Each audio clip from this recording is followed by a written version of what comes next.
Hi, this is BZ Rieger, and I'm having a conversation with Paul Francis McDonald, and we're going to see if we can unpack some of the things that are happening at hyper warp speed, so to say, right this moment.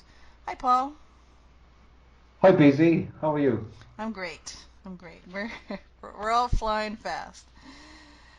So what I'd like to have the focus and intention of the call for between you and me and for everybody listening is to just have a kind of a summary, an executive summary, an overview of what's going on and ways to look at the actual data that's coming out to see that data in a more expansive light. So when you hear um, something that's been stated by President Trump, or you're seeing a news article or a video, whatever it is, you'll start to see the dots, as I like to call them, that are connecting, and that will all lead back to the filings, the UCC filings that Heather has done, and what is happening right now vis-a-vis the court case. Well, it's not even a court case. We'll get to that with Paul, but the case that's in front of the district court in Washington, D.C. Right. Okay. So where would you like to begin? Well, I think right, it's lots of rabbit holes, and we'll try to keep just on focus to each piece and not go all the rabbit holes. There will be show notes, and the IUV is a Okay. whole case of show notes. So why don't you Okay. start by telling us what the UCC financing statement just is in a nutshell and why it's so pivotal to this? Okay. So UCC one financing statement um, is the basis of all the filings. And when I say the filings, I mean the One People's Public Trust 1776 filings. It depends how much you know about this particular situation, but it goes back quite a while. And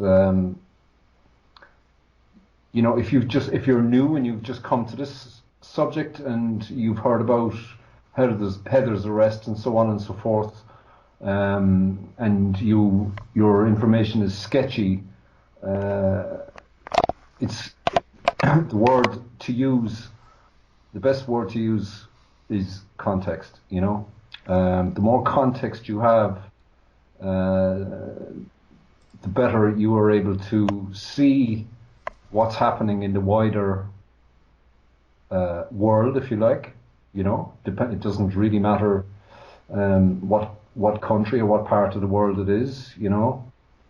Things can be seen to be happening, but the particular focus and the the most obvious and in your face event that's taking place at the moment is Heather's situation in Washington D.C. and whereby she was arrested on the 25th of July by FBI agents, I believe, but the arrest warrant actually says that it was a U.S. Marshal who arrested her. So, And uh, we have confirmation of that actually directly from Heather. So right, yeah. right. So, and then you know, people can be directed to, for the purposes of uh, what's happening, for the purposes of finding out or getting a picture of what's actually happening now on the ground, if you like. Uh, the one particular video that I'm aware of is the crypto news video from Neil Wolf. Is it? Is his surname Wolf? Is it? Wolf is his surname, yes, but the video, crypto video, is by another person. That's all on the Okay, IUV. So yeah, that gives a right. lot of detail. But it gives a lot of detail about what was happening on the 31st of July at the US District Court, 333 Constitution Avenue, Washington, D.C., when Heather had been detained at the local, I assume, Washington Metropolitan Police headquarters originally, and detained. And she had to be brought in front of a magistrate on the basis of the warrant that did eventually appear was a federal warrant. Okay, and federal warrants are governed by the federal rules of criminal procedure.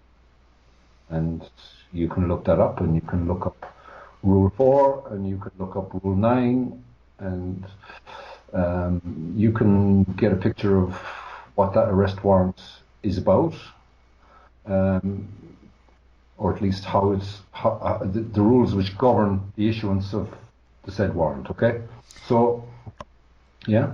I was just going Do to you want say, that particular warrant is out there. You'll see one that's out there that has circles all around it. Those are actually Heather and Tucci Giraffe's pencil marks. She's circling it for all the mistakes, all the errors, and all the inaccuracies that are I haven't actually seen it yet. I was too within that busy looking document. at it. Yeah. Okay. Yeah. Well, and what would go with that then? The warrant itself. Oh yes, in the warrant it says it's you have the reason why this warrant has been issued. You see, there are various instances which you can mark, which describe what the reason why this warrant is being issued. Okay, so in this case, it's indictment. Now, there's an indictment. And that indictment is available on the PACER system, which I think anybody can open an account on the PACER system. I'm not that familiar with the American system, to be honest. I haven't been using it, directly every day as such. But that's important, to know that there's a context there. Okay, so the context is that the arrest warrant was issued by the U.S. District Court of the Eastern District of Tennessee. Okay. Ostensibly, on the face of it, regardless of any defects, or reasons why, or interference or whatever happened in the background while that warrant was being issued. Okay, Right. so you just examine it for what it is at face value, and it's obvious that there's an FBI investigation into certain things that happened, which are all detailed in the indictment. Now, the indictment itself, yes, I say it's available on PACER, but there's a copy of it out there somewhere on the net, which came out fairly rapidly after Heather's arrest, and that gives you an idea. Right, Of the chart. Sorry. yes, and I'll publish the one with Heather's circle notes on it. One other thing I do want to interject at this moment is that when I'm mentioning right now that Heather has told me this or told me that, those are or told us.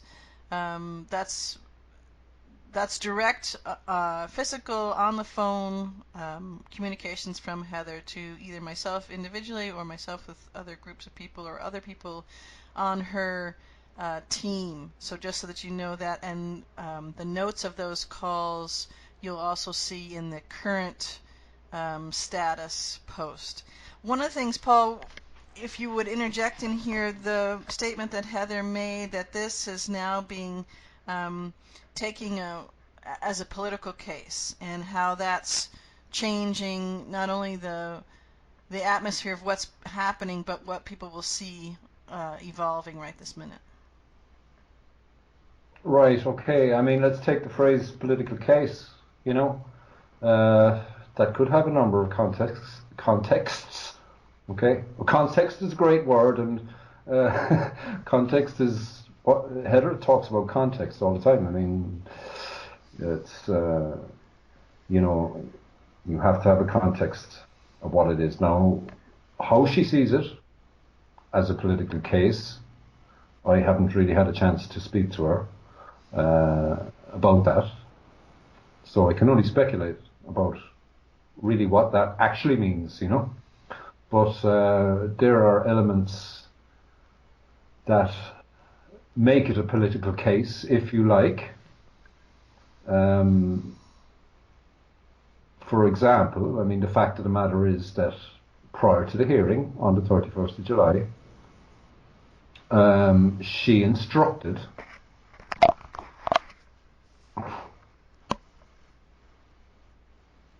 Hello? Yeah, go ahead. You're fine. Can you hear me? Yeah, you're perfect. Keep going. You didn't cut me off and stop me from No, saying no, something. no, no, no. Right, well, let's say I happen to know that, she instructed people she instructed filings to be made. A copy was given to her lawyer, or public defender, and whatever about what happened after he received them, the filings were given to the clerk of the court, okay, and a stamp was received on the index page as such to indicate that files at least had been given to the clerk, as you know. Now there was a bit of an issue raised about that as well, I believe. I haven't verified it, but that's really ongoing. You know what I mean? It's kind of like I wouldn't like to speculate about what the position is in relation to that, but certainly filings were made. You know, and the list of the filings is there on your website, is it? Yes, all up there. Right. Okay. So we know the kind of documents that have been filed. Okay. And also, they've been given, just to interject, they've been given as a public notice. So the IUV is serving as a public notice, and anybody who copies it will copy Okay. that public notice Right. of those Okay. filings being out there as well. Right. Okay. So if you look at the filings that were entered or given to the clerk, okay, um, uh, most of them are UCC filings, UCC one financing statement and amendments. So if you file a UCC financing statement, it's known as I suppose the original financing statement, and there are rules and possibilities to amend that financing statement and add collateral to it. Okay, so to understand or to get a picture of what a financing statement is, I can give you Cornell University's interpretation, or at least definition of it. If my page will load, it may not. I'm operating on a really slow connection here, but it's a claim against collateral. If you type UCC-1 financing statement into Google and the word Cornell, you'll find a link to description or definition, in fact, of what a UCC-1 financing statement is. And my interpretation of it is that it's a claim against collateral. See, Uniform Commercial Code is a set of rules, if you like. It's uniform, it's commercial, and it's code. Okay, so it's a mechanism for dealing with commercial transactions. It's international law and commercial transactions, or international law and commercial contract worldwide, is one way I've heard it described in the past. Okay, and I think Heather may well have been the one who told me that. But a perfected claim against collateral. So you have to get an idea of what collateral is. Collateral. What is it? Go to the dictionary and have a look at what the definition of collateral is in various ways. But collateral can take the form of more than physical, tangible assets, although that, in this case, is quite a lot about what it is about, if you like. The taking into custody of tangible assets. So what I'm hearing you say is that as it relates specifically to the UCC1 financing statement that Heather originally filed with the other two Mm-hmm. trustees for the Mm-hmm. One People's Public Trust 1776 was taking into account, and all the subsequent documents and collateral documents, that information that was filed with it. So all those documents that everybody sees on the links that they can research, all of those, we're basically taking every one person on the planet, the whole planet.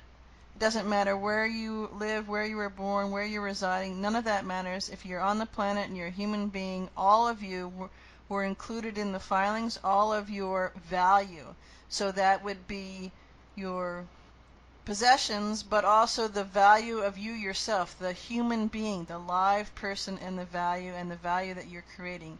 And on a much grander scale, the intrinsic value of you as a eternal essence, a being created directly from source.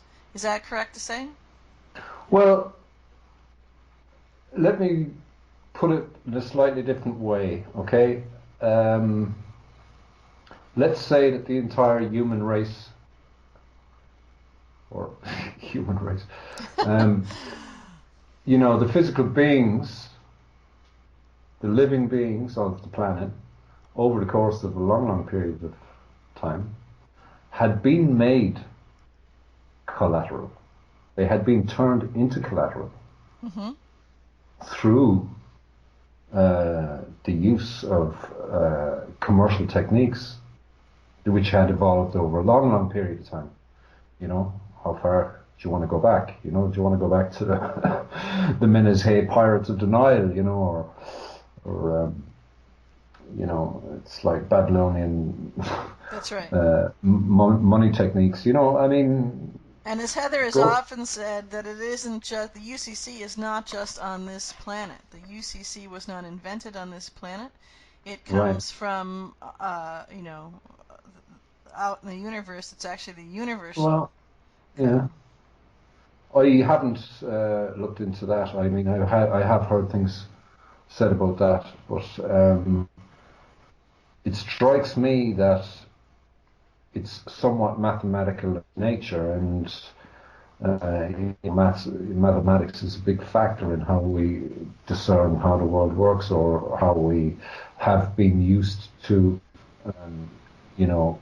figuring out what the world around us, if you like, That's correct. So, yeah, so it's a mathematical of nature, so that would suggest then that it's not confined to this particular planet. We're not even sure if it's a planet anymore, but it's up to you how you want to look at it. But generally speaking, most people have been under the impression that it's a planet, Right. But anyway, let's not deviate down that little avenue, because we're talking about UCC here, and this is very practical.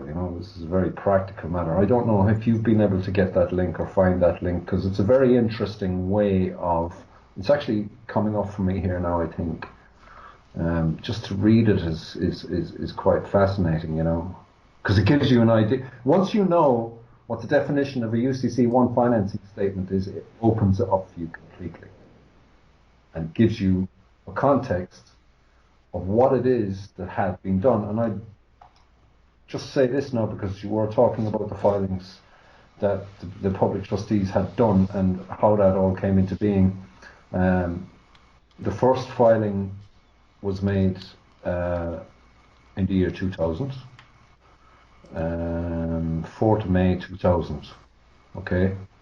And the man who made it was a guy called Charles Miller. That document is very interesting in and of itself. My experience of court cases in the law and so on and so forth is much of the time, if you want to find out exactly what happened, you have to go back to the beginning, because if you don't go back to the beginning, you don't have any context of what you're dealing with. You can see only a snippet of it, a snapshot in any particular moment, right? So you have to go back and you have to find out exactly how this thing evolved, Right. And if you go back to that initial financing statement, it's also described as perpetuity, okay? And the perpetuity in and of itself is a very interesting subject or concept, if you like. Okay, the perpetuity being the perpetual succession of the trust of creation is one description that I particularly like. So the perpetual succession of the trust of creation, where does that come from? I mean, certainly you have to go back and read the perpetuity. It's a UCC1 financing statement. It's an initial financing statement. An initial financing statement. In other words, it's the first one. So you go back, you have a look, and you read what it says in it. And then, like, to interpret a UCC1 financing statement is not necessarily that difficult, you know, even if you haven't studied the law or you haven't studied the rules and fundamental principles of commerce. But you do have to look at the form itself. You know, there's a UCC1 financing form which you fill in if you want to file a UCC1 financing statement, and it contains certain elements, you know, and those elements of the form are numbered. And two fundamental elements of a UCC1 financing statement are debtor and secured party. Okay? So just break those very briefly down. So who would well, be, in this case, with Heather and all the one people, and then the controllers of the false matrix, who would be the debtor and who would be the secured party? well, there were various debtors during the course of the filings which happened, you see, and the context comes from the entirety of the filings. Right. The first one, not the last one, not the middle one, but the entirety of them. And what came after the UCC1 financing statements, or the public trust filings, if you like. Yes. Okay, it's what came after that. Which is the IM documents and then the Well, factualized trust, right? well, you know, absolutely. The original due declaration and notice of factualized trust is the specific instant document in relation to the case that's happening in Washington, D.C. today. Okay, so that, and there's an original due declaration of issue by original depository as well, which goes with those two documents go together. The first document is 1 page. The second document's a number of pages, and it states specifically it involves the due cause, if you like, of the first document. Okay, so it's the first document is a summary, is a due declaration and notice of a factualized trust, and then the second document, it goes a lot deeper into the hows and whys, what that document is. See? Mm-hmm. And all the UCC filings, the relevant UCC filings, are referenced in that second document. So when you read it, when you read the factualized trust and the second document that goes with it, everything is there. It points to everything that happened. Okay, and it starts out with the perpetuity, the original filing of Charles C. Miller in the year 2000, and all the subsequent filings, one by one, and they're all there referenced, you know. Now, yes, sorry. I just want to interject here. So let's put that aside for a second, and people can do their research. All the documents will be up there. But with Yeah, things there's one other thing that I just want to point out, okay, which is quite important here. You mentioned it just a minute ago, mm-hmm. and it's the term one people, okay, and that term comes from the Declaration of Independence 1776 in the first paragraph, okay. When during the course of human events it becomes necessary for one people. Now, one people could be anybody, right? Could be one guy. Do you know what I mean? Could be a tribe of Yaqui Indians. Okay? It could be, the Irish, the French, the Germans, the Canadians, the Eskimos, one people, any people, okay? Any one people. Do you care to imagine? So what they're laying down in the Declaration of Independence is a fundamental principle. We take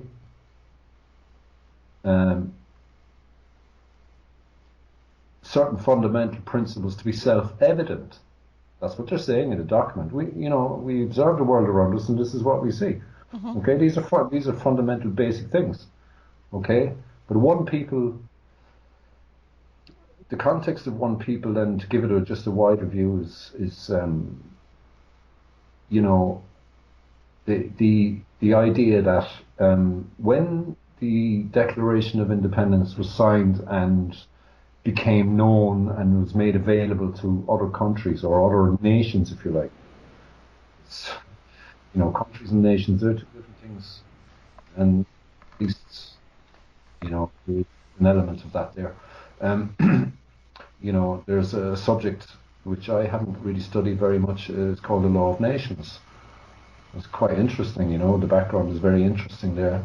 I heard a speech by a guy a little while back. He's a Canadian Indian, I believe, and he spoke very well about the Law of Nations and how it came to be. So we're going back a long, long time. However, the Declaration of Independence, 1776, I don't think there's any nation which rejected it, okay, as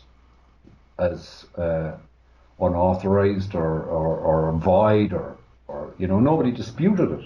Right. Okay? There's no dispute as to the Declaration of Independence, as far as I'm aware, and I don't think anybody would really, I'm not sure that whether anybody rejects it or not, but it didn't seem to have been rejected by any nation formally, let's say. Right. Let's call it that. Okay, and therefore it's accepted that when it becomes necessary, when during the course of human events it becomes necessary for one people to do X, X, and X, or whatever it is, then they have the authority to do that, So that's where the idea and the background comes for this term known as one people. And we are all one people, whether you like it or not, our collective culture, whether it be on the planet or whether it be on a continent or a nation or anywhere else, one way or another, we're a collective all the time, always have been. Absolutely, and as you're seeing evidence right this moment, because this is just not Heather in the country of the United States in the court in D.C. This is actually the one people on the whole planet. What's unraveling and unfolding. When you just said a minute ago, you were talking about the Declaration. You're talking about no one around any country had formally. It was. You said rejected. I was going to say rebutted it. So I just that makes me want to come to a question that's very often asked or thought of if it isn't asked, and that is, well, why did how do we know that this was accepted? How do we know all the filings, the One People's Public Trust 1776 filings, and all of the subsequent filings that came after them, which are all correlated and all collated and collected in the factualized trust? So that's an inclusive document of everything, now with the indexes that have been published as well, and the stamp from the D.C. court, which is no small matter. That means that that means that they're it's in. no small matter, Susan. You can say that now again. Okay. Underline exclamation point highlighted in red. So with that, just a very quick thing. When people say, well, how do you know that this is so? And the question or the answer comes up of being unrebutted and unrebuttable. Mm-hmm. So if you could just take it very briefly, because we want to get to some other things and we're ticking along here in the time, just give us a sense of what the unrebutted is and the unrebuttable, as Heather used to say. Okay, so what you're talking about there is the fundamental principles of commercial law, okay? And one of the fundamental principles is that An unrebutted affidavit is the judgment in commerce. And also, an unrebutted affidavit is the truth in commerce. Okay?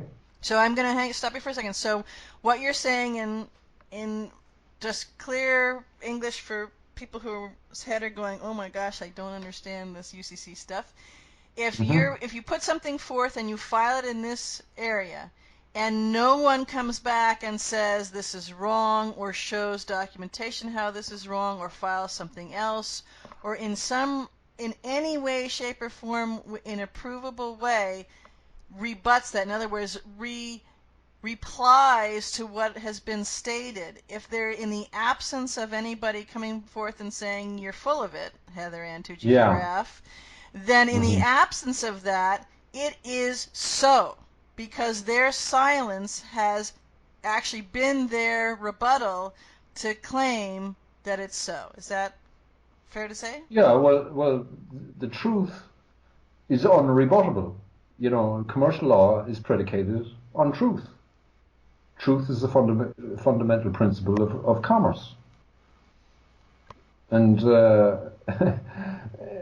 if well, the thing about a UCC1 financing statement, let's say, is that, like, you know, you give everybody due and fair notice. Okay, 3 times due and fair notice is a fundamental principle as well, if you like. You know, if you believe you have a claim against somebody in commerce, you'd write to them and say, well, look, you know, you owe me like 500 grand for that container I sent out to Beijing, you know, and you know, you haven't paid me. So you wait and you see 21 days and no sign of any reply. So you do it again, and then you do it again the third time. Okay, and once you've done it the third time, and again we're into fundamental, basic ideas that if you dig down into them, they're like solid principles, you know. Yes. I gave you 3 times due and fair notice. I mean, I've done my due diligence. You know, I've done my due diligence, and I haven't had a reply from you. And on that basis, and at that particular moment, you have good cause to file a UCC1 financing statement against the collateral of that individual or entity or whatever it may be, for the purposes of obtaining due and fair remedy. Or at least this was the idea. Anyway, I'm talking about an idea that had been around for a long, long time, you know, in a commercial system now. Right. We're talking about a commercial system. And just so to interject here, commercial system, the UCC, a lot of people, well, now they've heard of it. Before they hadn't. And the UCC it's the law of the land, inclusive. Actually, it's not just commerce. Actually, once you peel back the curtain, you'll see that it's the law of the land of all. But it's the banker's law of the land, and that's how they operate. So they know full well. The court knows full well. That's why Heather is such a hot mama potato right this minute. Whereas she's supposedly a guest of their fine establishment, they don't want to touch her because of, just as we said, the claim has been perfected. It has not been rebutted, and they can't, any way they turn, any order they issue, anything that comes out will actually reveal numerous layers and levels and expansive areas of fraud and deceit and duplicity. Yeah, there is a lot. The position, the situation as it stands, is intense. You know, it's huge. It's huge. What's being said, what's being stated, like, and what's being claimed, you know, by various people. Like, I mean, when I say people, they're you really have to have a clear understanding of what was filed and the claim that was made to be able to say something like, well, that's a foreclosed entity. They no longer exist. They don't have any power. They don't have any assets. Okay, and if they think they have assets, well, they're delinquent in their operation in commerce. Because I have a financing statement here that says you're a foreclosed entity. Yes, and I just want to put in, you can see right now, going back to connecting the dots, look around and you'll see lots of different headlines right now. I mean, you had mentioned that John Kelly, General John Kelly, is now taking command of the White House Chief of Staff, so that would be an Well, I indication. heard that from someone. I didn't. Hear that quite described like that. I mean, I heard that General Kelly was in the East Wing, whatever, Well, no, wherever that is. he's now Oh, the White House Chief of Staff for President Trump. So, well, I wish him very well. but I I mean, wish him as far well. as a dot, that's important because it it speaks to things that are going on behind the scenes. So, Right. Okay. I mean, I haven't quite looked into that because I've been focusing on other things, but I'll look into that a little bit further and see what's behind that. Yeah, which reminds me actually, and I would appreciate anybody who could possibly have an insight or a comment or anything about it. And when I look at the warrant that was issued for Heather's arrest, I see on the left-hand side, top left corner, United States of America versus Heather and Tucci Giraffe. Okay, and there would be plenty of people out there who know that the way in which you write the parties say to any particular cause of action is important. Under the rules of commerce, different ways of writing things denoted different capacities and standings. Okay, so in the context of that warrant, what you have is United States of America, proper case. A proper case means that it has a capital at the beginning of the word, and the other words on the other letters of that word are lowercase. Okay, so we're talking proper case here. So what kind of a vehicle is that? Who is that? What is that? Normally when we look at cases that are listed on the Supreme Court website or the U.S. District Court website, we find that in many cases these United States of America is described as all caps. the You know, corporation. well, capitis diminutio maxima, isn't it? All caps, the all caps name. Right. So obviously, or at least the lore goes that when I say the lore goes that there's a difference. There's a difference in the standing there of what kind of an entity that is. The all caps name is different to the proper caps name. Okay, so I don't know. I'm not going to speculate about what's going on there. Okay, but there's something because I have seen other supreme or other district court judgments whereby the prosecuted or the prosecutor is United States of America, all caps. So something's going on there. And maybe General Kelly will be able to explain that to you. I have no idea. you know. But there were plenty of people out there who might have a context of that. Okay, now it could be any one of a number of things. Could be any one of a number of things. But it's significant, I believe, anyway, at this particular juncture, It that is, and that warrant is issued like that. yes, and I'll interject here that on the different phone conversations that Heather has had with us over the last couple of days, she has mentioned repeatedly that this is case. Let me just go here. It's a red herring. The case is a red herring. So what's a red herring, BZ? Can you explain that one to Yeah, well, the me? definition that it, pulled up, something, especially a clue, that is or is intended to be misleading or distracting.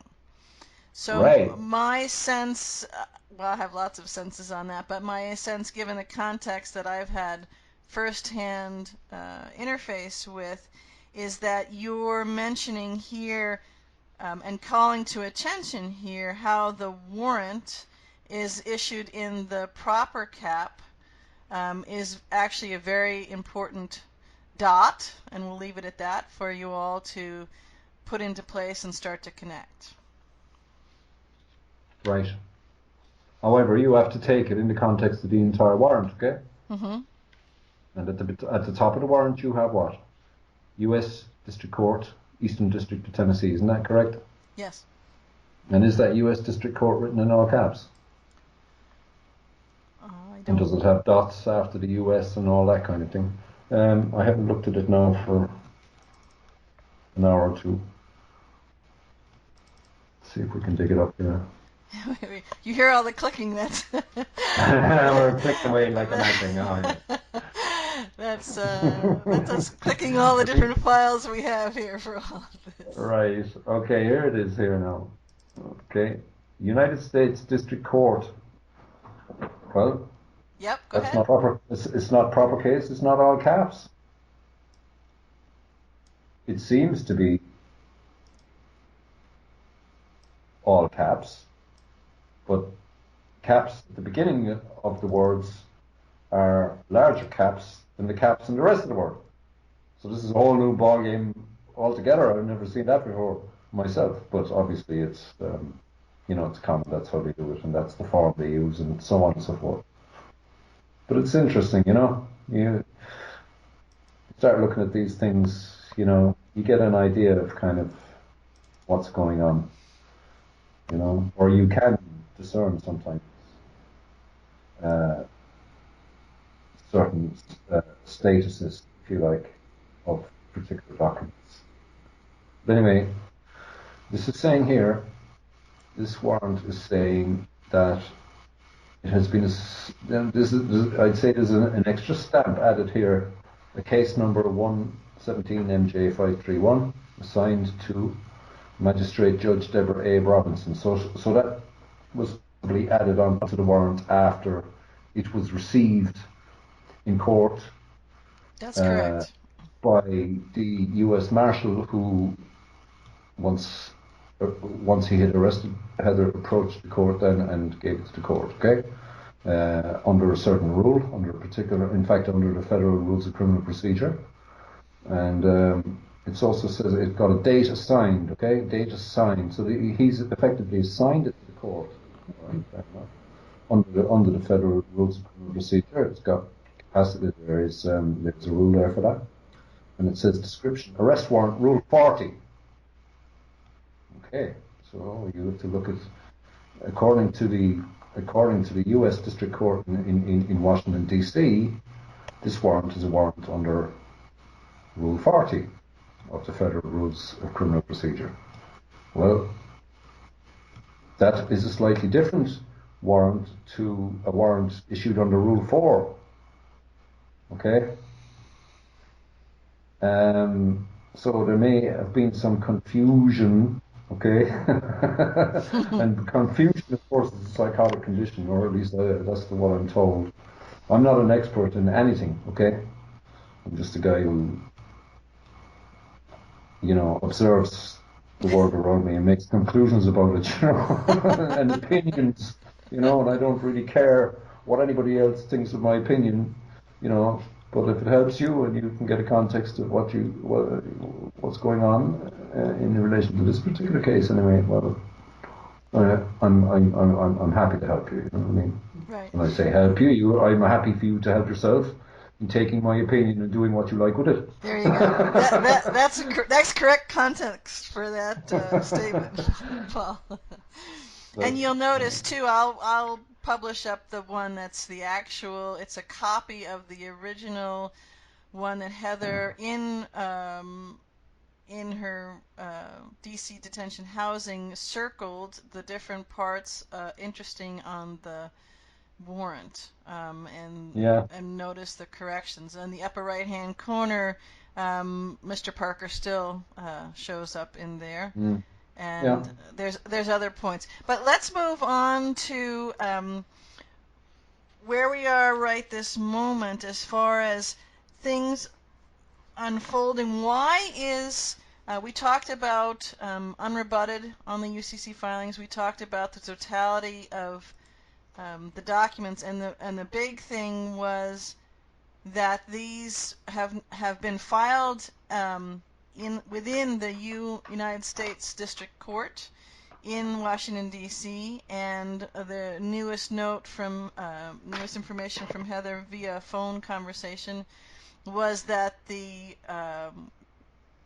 documents actually have been accepted and filed, and that's from the official side, not just from what was the other filing outside Well, of the okay, court. like I would have a slightly different interpretation of what that note actually said, okay? Okay. What she's actually saying in that, okay? Now, certainly the documents were entered, okay? When I say entered, they were handed over, okay? So the US District Court is in possession of them, Okay.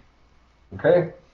Now, whether they're filed or not is another matter, okay? Well, when I say they're filed, there's a District Court stamp on them saying that they've been received, okay? But as far as I'm aware, there was now I can't verify this because I didn't see the official source where it came from. But just It came from one of our team, okay, directly from Heather, yeah, no, no, while she was I'm talking talking. to her case manager. Okay, no, I'm talking about yeah. Okay, I see what you're saying. Yes, right. So, in other words, there's an issue about the filing. Okay, but I think that's The quote that's what it. That's a technicality. Like at the moment, you know what I mean? It's like the the fact of the matter is they're in possession of them. They were filed and they were given to the public defender first. Do you know what I mean? right, and the note, Uh, just to read here, Paul, the note from Lisa directly from Heather. So Heather gave this directly to Lisa over the phone, and she yeah, was speaking from um, her case manager's office at the time of this conversation. That right. the court is now record holder of documents. Yeah or no? Yes, that's what it says. The record holder. So is that filed or unfiled or what is it? You know, is it in compliance? You know, like Right, okay. So there's all kinds of things, but she's actually quite correct. You know what I mean? They are in possession of those files. right, So anyway, that's kind of an issue that for the court to consider. I believe the judge has considered it and um, had taken cognizance of it, for want of a better word. Okay, taken cognizance of it and stated out clearly that yes, I'm aware, we're aware that the court is aware, like that certain documents were filed or requested to be filed, you know, mm-hmm, and available a space to um, for the public defendant to inspect those documents, because obviously he couldn't he couldn't carry on with his case, or nothing could go ahead like until he'd inspected them to know what they were like. I mean, to make, you know, he had to be given the opportunity to inspect, you know, those documents. So because he was made aware of it by the court, and he didn't know whether he had actually been served with those documents or what they were. So he had to go and check it out, or right, she, you know, like the court maybe allowed the space, gave them the space, you know what I mean, to inspect them, to verify that everything was above board and they were the documents that he was instructed to file. right. So go ahead. Without mentioning too much specifics of the ongoing case, I know that you're reticent to speculate Well, on that. That's fine. yeah, I mean, like I can't verify any order that was made, although some indication of an order did appear. All right, but personally, I would like to see that from an official source. You know what I mean? Right. So Before. what I'd like to see if we can do to wrap up this particular conversation is, given the original filings, and When you say the original filings, now, which original filings do you actually mean? I mean prior to the factualized trust. You mean the the One People's Public Trust That's that's 1776 correct. UCC filings? That's correct. Right. Okay. Go on. So in those being not rebutted, and they Uh stand huh. as they are, and then the Yeah. factualized trust documents were created, Yes. and that includes all of it. So that's one the way I'm looking at it to ask the question, that's one complete thought. Okay? Yeah. So Hmm. given that and the events that have unfolded with Randy and his access to his value, his actual funds in real money, Yeah. regardless of the different stories. So that came out, and then the factualized trust being the proof and documentation of the source of those funds. So all of Hmm. that to where we are right now.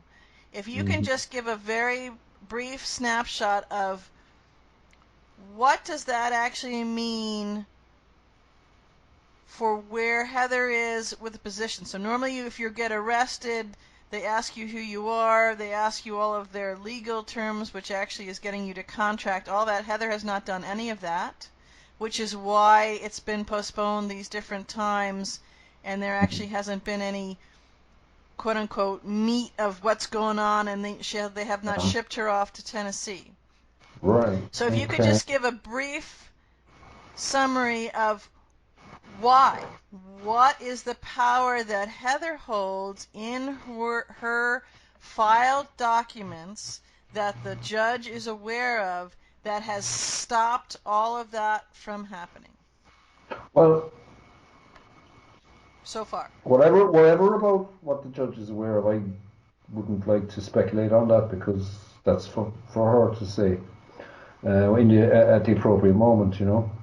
Um, but what I do know is that um, the documents that have been filed, whether they be the UCC financing statement or the original due declaration and notice of factual based trust, and the associated document, okay, that a particular um, position has been established, okay, which affects uh, it affects everything. It affects the warrant, it affects the indictment, it affects the court, it affects everything from Heather's point of view, okay.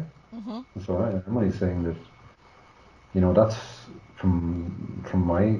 I mean, I pretty much know um, what that's all about. I've looked into it extensively over many years, you know, and I know the situation. I am an original factualized trust myself, you Mm-hmm. know. Yes, as am Okay, I. that's the reality of it, and um, I would say that, you know, that happened before the issuance of the original factualized trust happened before any of the carry on that happened in Tennessee in relation to the indictment, in relation to Randall Keith Bean, and in relation to Heather, and anything else that, you know, the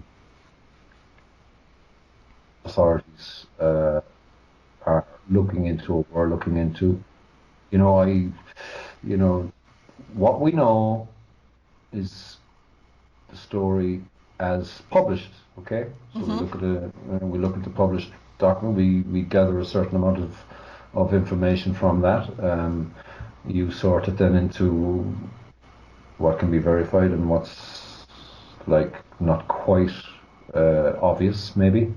But if you have a context that incorporates, or I don't like that word, it's quite unfortunate, but it involves the entirety of the filings, and like go back to, you might as well take it all the way back to now to the Declaration of Independence and the one people. Okay, Mm-hmm.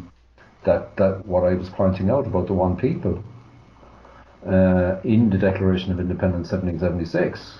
If you take all that in context, you're getting into it's a huge amount of data and context and truth and fact, if you want to talk about facts, you know.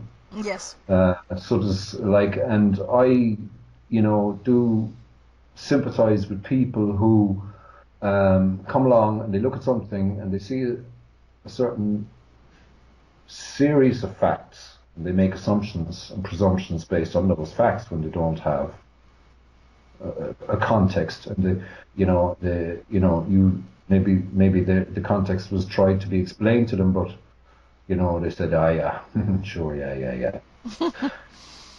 Okay, and you get that a lot, from many people out there will have that kind of an experience, the authorities are looking at you with, like, as if you had 10 heads on you or something, you know. But that doesn't necessarily mean, you see, the facts are one thing and the law is another, There's the law, and then there's legalities, and there's lawful and legal, and there are all kinds of contexts Right. which you can hold things, okay? But essentially, when you look at it all together, the premise, or the basic, in fact, the perfected claim. Perfected claim, if you think about the words perfected and claim, perfected means that you've been through the process, you've done your 3 times due and fair notice, you've filed your UCC1 financing statement. Once you file that financing statement, it's perfected. It's a perfected claim. Okay? There's no dispute as to the facts. And if there is a dispute for the facts, I mean, you go back to the perpetuity, and I love that word, the perpetuity, because of its implications and how the perpetual succession of the trust of creation comes down to us, or comes to us. It was always there. From Our collective self-interest. Our collective self-interest. That's the perpetual succession of the trust of creation. Perpetual succession is a commercial term. It relates to, generally speaking, in a very general way now, like, people might disagree with me, but if a company becomes dissolved, let's say, okay, and during the course of the life of that company, certain events took place, okay, like there was a contract or something like that, and after the company is dissolved, somebody comes along and they have a claim against that company in relation to a contract that was entered into while the company was live. Well, that person still has a cause of action. Perpetual succession. Just because the company is dissolved doesn't mean that there isn't a claim there. There isn't a claim that can't be progressed. So perpetual succession we're talking about here, right? Perpetual, always, Right. always existing, perpetual succession. In other words, we succeeded it. It succeeds. If you have a director of a company, he steps down and somebody else steps in his place, that's succession.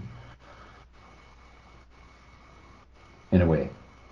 Do you know what I mean? I do, absolutely. All right. And Does that make? Yeah. and what comes to mind to me when you're saying that is that it's original, so the source of all that Mm-hmm. is, Mm-hmm. directly to each being, Paul being, BZ being, Heather Yeah. being, every you out there, each individual you listening to this, and anyone Mm-hmm. sitting next to you, every single one of Mm. you, no one left out. Right. And There is. and and I will add here now, because this is something that I feel strongly about, and I know absolutely Heather does. Every being who is perpetrating these acts upon Heather in the the role of the court case, those beings On as us, on well. us all, on us all. Yes. These acts are being perpetrated on us all, and for example, you can start out with those people immediately close to her family. Right. And think of the trauma that's involved in that in itself. Not to mention the rest of us who are fairly shocked and appalled at the behaviour. But I could see. Can I just evolve that a little bit and just to say that when we talked about somebody who looks at something. He looks at a certain set of facts, or she looks at a certain set of facts, and they don't have complete context.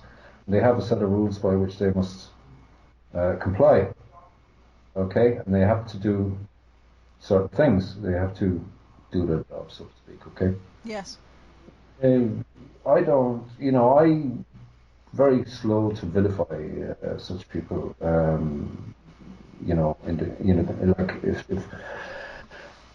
I'm very cautious, like about naming names or pointing fingers at anybody. This is a situation that has evolved, and the reality is that it's been trying to come out.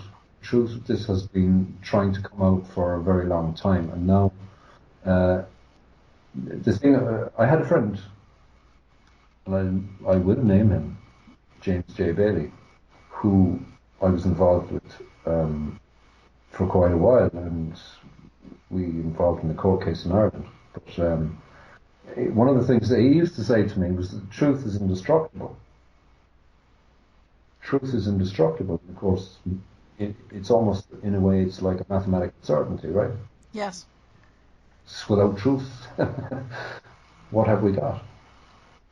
There isn't even an existence if truth does not exist.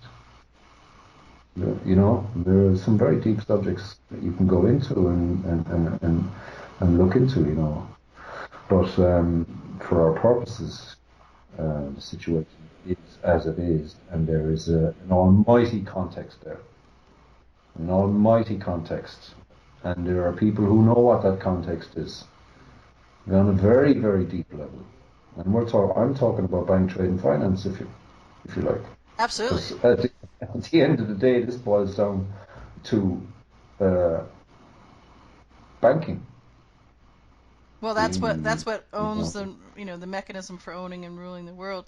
I think it's fair to say at this point too that for some people who look at all of these things that are happening, the various documents, particularly the factualized trust, and say, well, what is that? There's some woo-woo stuff in there. Well, everybody draws their own conclusions, has their own perspectives, and that's absolutely great. All that comes through, and you'll see things unfold, and you'll see the truth unravel. What I will say to that, though, is that the quote-unquote and purported woo-woo, make no mistake that the powers that hold the strings of the construct, the fake construct that hold the strings within the courts, that hold the strings within all of this realm of legality that we're talking about right now. They know very well exactly what all those words mean, and They know They know what's happening here. absolutely. They know what's happening. When I say they, And I have to say us, because in a way they don't exist. That's but right. Us, we do exist. That's right. And they and so us, using that term there, Paul, us are very well briefed in what woo-woo is. In fact, they are fluent in it. So don't use that as a. I'm just suggesting that if that's your stand to brush something off, it would be helpful to perhaps expand your stand on and your understanding of what that is. So let's wrap up here, Paul. It's a very big conversation, and this is just a little tiny piece of it. There is lots of information out there all over the internet. The IUV is one place to give you information to look at.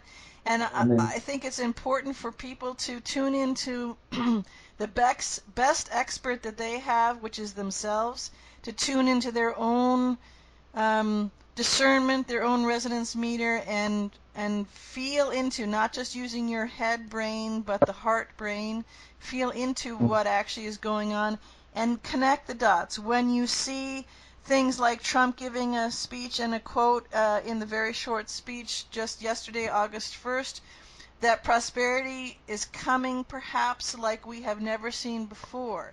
That's a dot.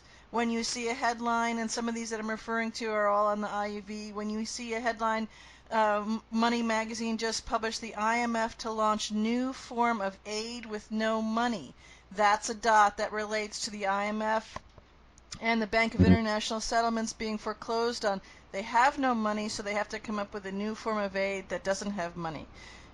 So all of these dots are connected. It's just a way for people to start to look at things in a broader context, in a broader Yeah, perspective of what they knew, and you will see things light up for you all over the place.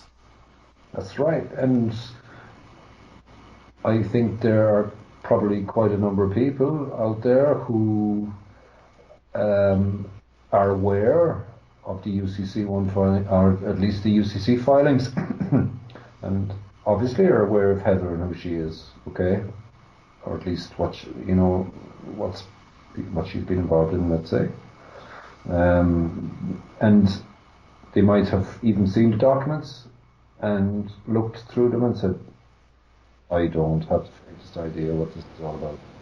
This is difficult for me now. It's difficult to understand it, it's all written in commercial language, you know. Mm-hmm. But they have a sense, you see. It's I get it that a lot of people have a sense somewhere.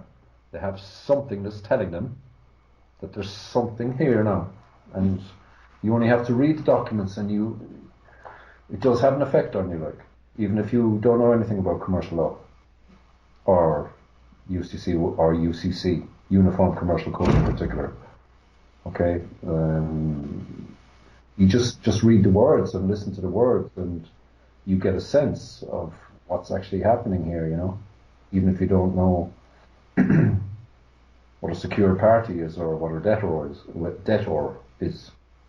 Right, because in reading those words and reading them out loud, you are setting up a toning between the energy and the actual ink on the paper that you're holding and reading, and the voice, the resonance of your own voice, your own being reading that. And in the confluence of those two things, you are setting up that knowing that's starting to come up with inside you, that's knocking on your awareness to look here. Yeah, I mean, the truth is speaking to you, like, that's the reality of it. The truth is speaking to your heart, and your heart is responding to it. Somewhere, somehow, something is telling you that there's something here.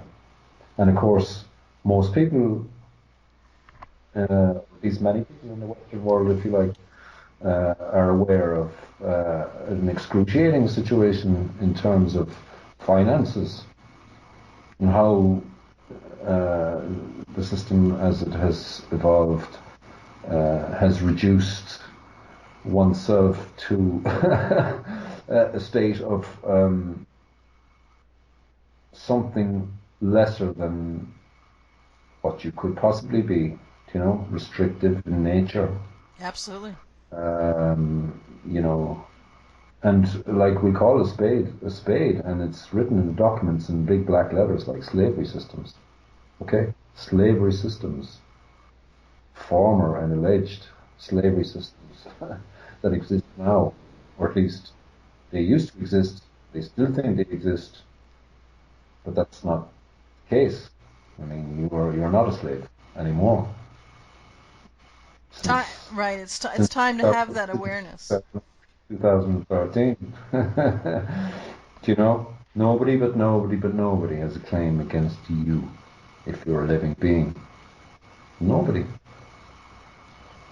I can prove it. I can prove that no corporation has any claim against you or I.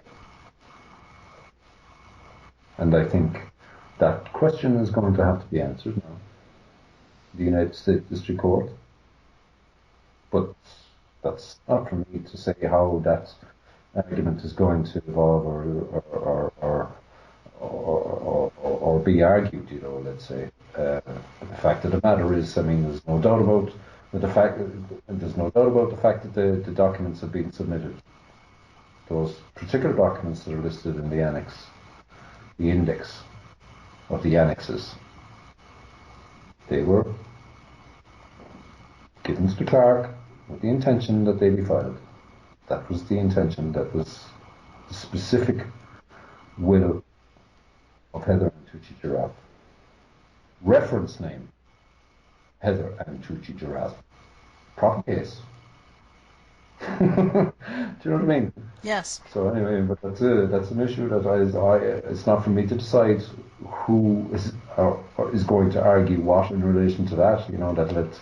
That's the court's business. Great. And it's Heather's business. Yes. So. I'd like to leave with this one thought for everybody. Don't worry so much about understanding all of the UCC, all of the legal documents, all of that. Tune into your own voice and do what you feel moved to do as far as getting information out, what you do understand, what you do feel, what you do know.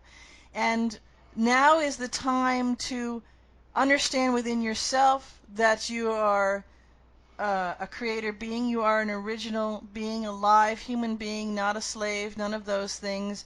And now is the time to do what you feel moved to do in certain ways, to claim that, to stand up for that, to make a joyful noise about that. And as you watch and partake in all these things that are unfolding. Yeah. There's a document I can point you to, actually, that's written in a way that you can easily understand and get a context of, And it's the original disclosure announcement that was made in 2012. Do you have a copy? I mean, I'm sure I sent you a copy of it. Yes. But No, I've got a copy. It's already on the IEV. I will pull it out separately and put it right with this recording. It's a beautiful description of the context of what has been done. Yeah. Okay. So we'll leave it at that. Thank you so much, Paul. We'll do another of these conversations, and we'll see what the wild ride unfolds for all of us. Thank you. Okay. You're welcome, Busy. Bye-bye. All the best. Bye now.